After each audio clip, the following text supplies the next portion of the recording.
les bendiga. En esta ocasión quiero invitarles a considerar el preámbulo profético expresado por Jesús cuando fue consultado por sus discípulos acerca de las señales de su venida. Por cierto, es una porción bastante extensa que revela varios acontecimientos que alertarán sobre su inminente regreso al mundo.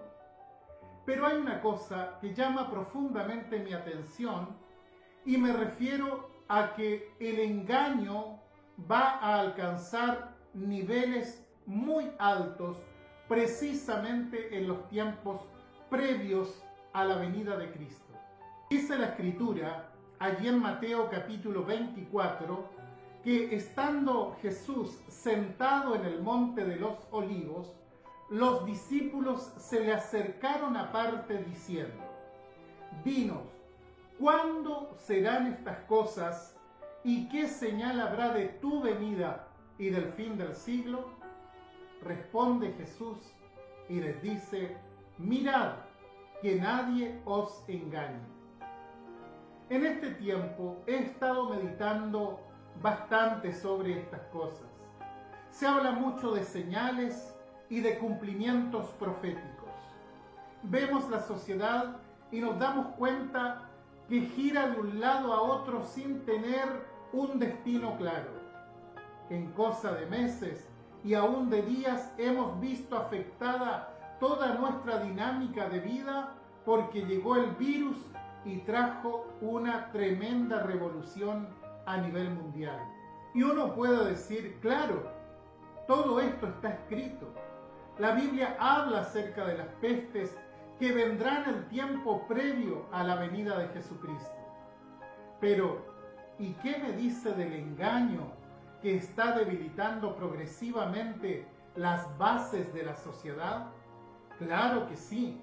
Hay mucho engaño por todas partes. Cuesta distinguir la verdad de la mentira. Y los dos grandes elementos en los cuales se ha desarrollado el engaño en forma alarmante es en la religión y en la política. Y llega el momento en que uno se pregunta, ¿en qué debo creer? Pareciera ser que nada resulta lo suficientemente sólido como para fijar nuestra confianza. Ahora, indudablemente hay un engaño patrocinado por el enemigo de Dios y de la humanidad llamado Satanás. Seguramente él sabe que se le están acortando los días y usa diferentes elementos para traer más y mayores estados de confusión.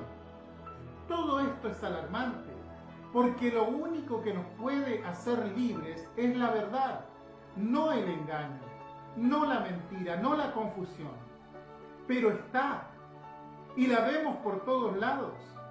Por lo tanto, es necesario pedir a Dios discernimiento. Sí, discernimiento espiritual para darnos cuenta qué es y qué no es. En lo religioso, vemos que se han levantado muchos falsos profetas. Muchos falsos maestros se han levantado por todo el mundo. No trepidan con tal de confundir a la gente, enseñan vanidad, profetizan mentira y muchos van tras ellos como corderos a un despeñadero. Y el mismo espíritu que se mueve en lo religioso se mueve también en lo político. Muchas promesas, mucha palabrería barata ofreciendo soluciones superficiales a los grandes problemas de la sociedad. Lo vemos todo el tiempo. No hay un bastón suficientemente firme en donde apoyarnos. No nos dejemos engañar. No caigamos en este juego que a la larga se volverá nefasto. El único digno de confianza es Cristo Jesús. Él fue y es el único que puede decir: yo soy el camino, la verdad y la vida. Lo peor que podrías hacer es dejar a Cristo fuera de tu vida. Ven a Él y vive. No te dejes engañar. Actúa con sagacidad, en el buen sentido de la palabra, por supuesto. porque te quieren utilizar y te quieren destruir, pero Jesús quiere darte vida y vida en abundancia. No olvides, la gran señal de los últimos tiempos es el engaño desatado por todas partes. Por eso Jesús previno a sus discípulos: mirad que nadie os engañe. Que Dios alumbre nuestro camino y defina nuestro destino eterno. Bendiciones.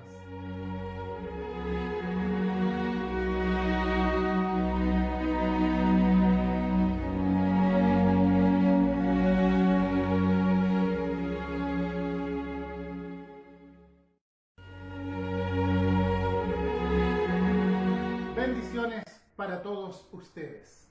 En esta ocasión quiero compartir una frase muy maravillosa que aparece en el libro del profeta Joel, capítulo 2, verso 25. Tomaré solo la primera parte que dice: y os restituiré los años que comió la oruga. Pensando en esto, les compartiré una breve historia de un pequeño niño de nombre Juan. Un día a Juan le regalaron una pelota de fútbol. Entusiasmado salió a jugar con ella y de pronto le dio una patada tan grande que la pelota pasó por sobre la cerca del vecino y al rebotar en una piedra fue a dar a un canal de agua que pasaba por allí. Cuando se acercó al lugar, la corriente se había llevado su pelota. Muy desconsolado, volvió a su casa y le contó a su madre lo que había sucedido. Ella le secó sus lágrimas, acarició su cabeza, lo apretó contra sí mientras le decía: hijo, no te preocupes, yo te voy a regalar otra pelota. Pasó el tiempo, un mes, y la pelota no llegaba. Y Juan se preguntaba: ¿se habrá olvidado mi mamá de la pelota? Pero una mañana abrió los ojos estando aún en cama y a los pies había un paquete redondo con un listón. Juan rompió el papel y, por supuesto, dentro había una pelota. Juan corrió hacia su madre y le dice: gracias, mamá, pensé que se te había olvidado. Su madre le dijo: hijo, cuando tu madre te promete algo, ten por seguro que lo cumplirá.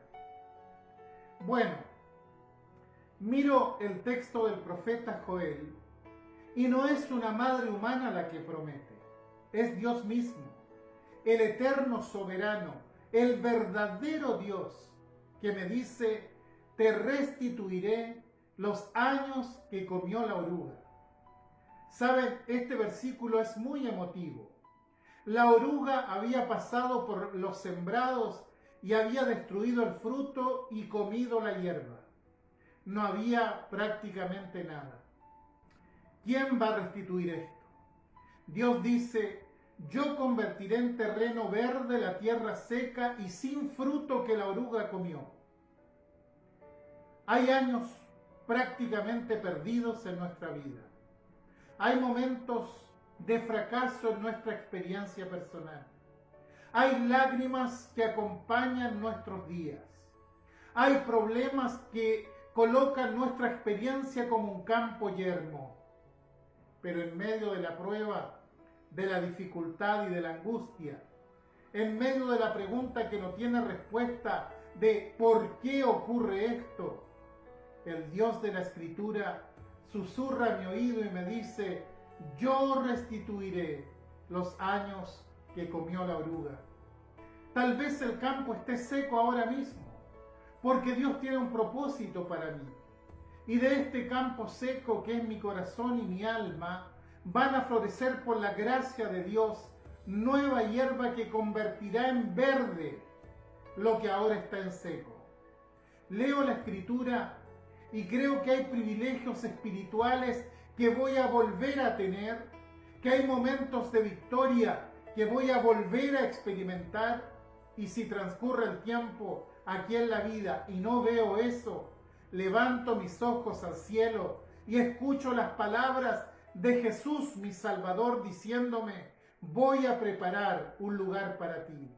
Y yo digo al Señor, en medio de la prueba, amén Señor, ven Señor Jesús, regresa pronto. Y el Dios de la Biblia vuelve a susurrar a mi oído en ese momento, yo restituiré los años que comió la oruga. Saben, leo esta palabra y digo, esto es para mí.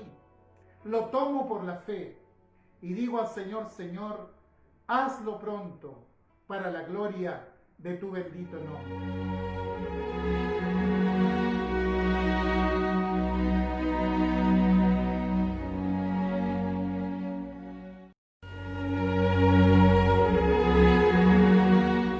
Saludos en la paz del Señor.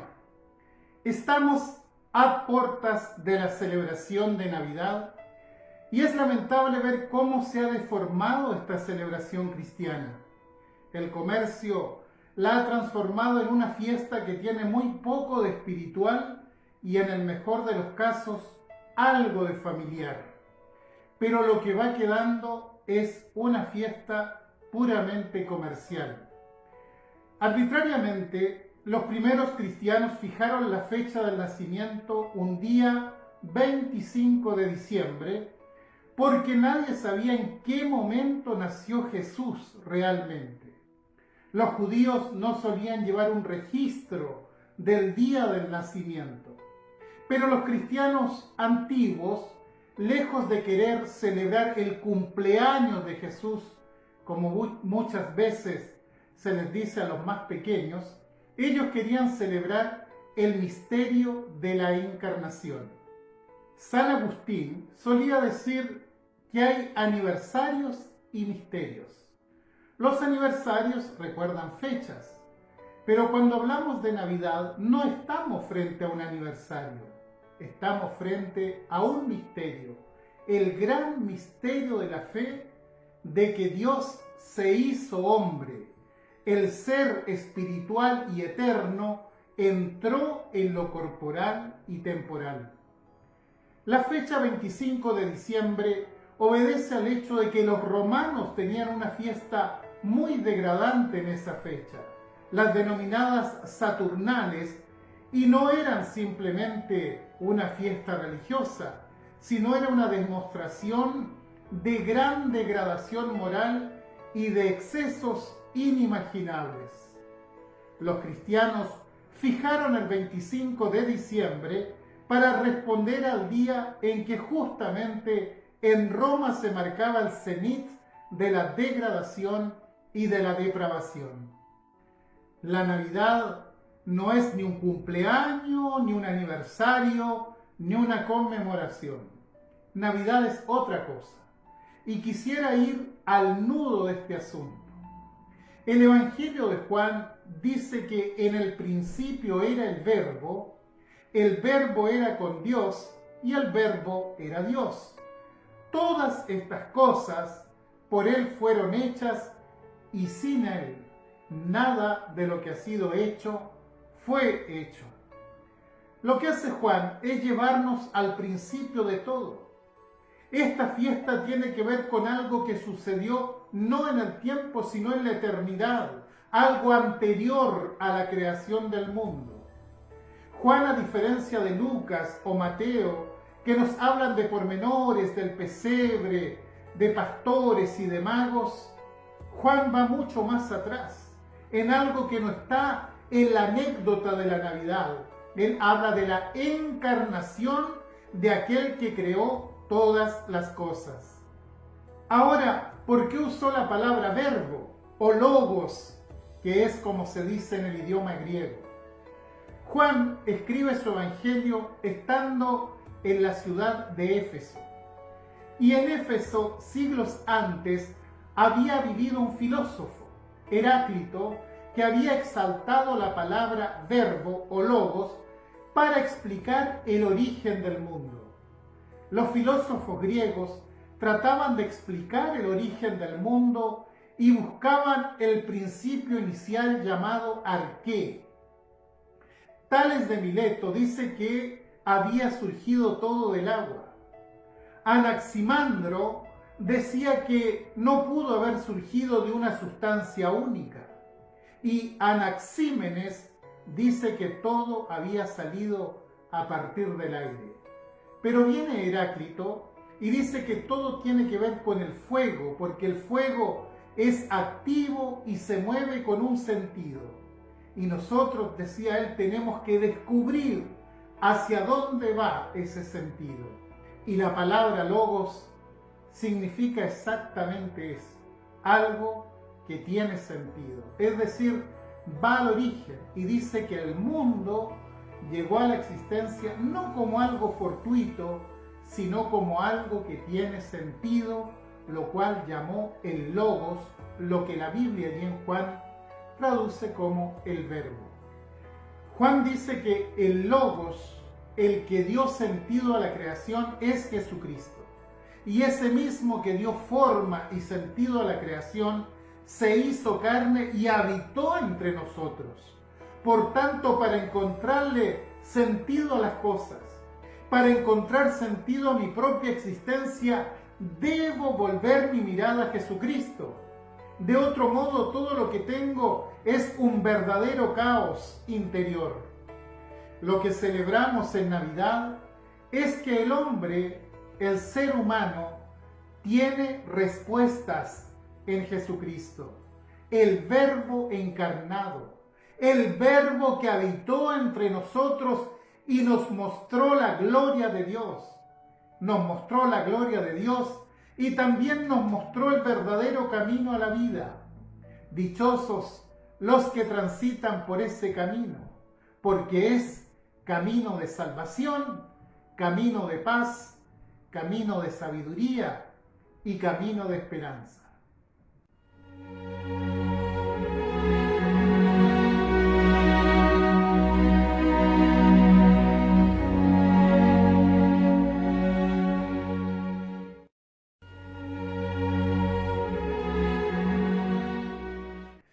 Muy buenos días, que la paz del Señor esté con cada uno de ustedes. Llegamos al último día de este año 2020, que será recordado como el año de la gran pandemia. Espero que esta reflexión que compartiré nos sirva para entrar, si Dios permite, al año 2021. La reflexión está en el libro de Josué, capítulo 1. Daré lectura a los 2 primeros versículos. Dice: aconteció después de la muerte de Moisés, siervo de Jehová, que Jehová habló a Josué, hijo de Nun, servidor de Moisés, diciendo: mi siervo Moisés ha muerto. Levántate y pasa este Jordán, tú y todo este pueblo, a la tierra que yo les doy a los hijos de Israel.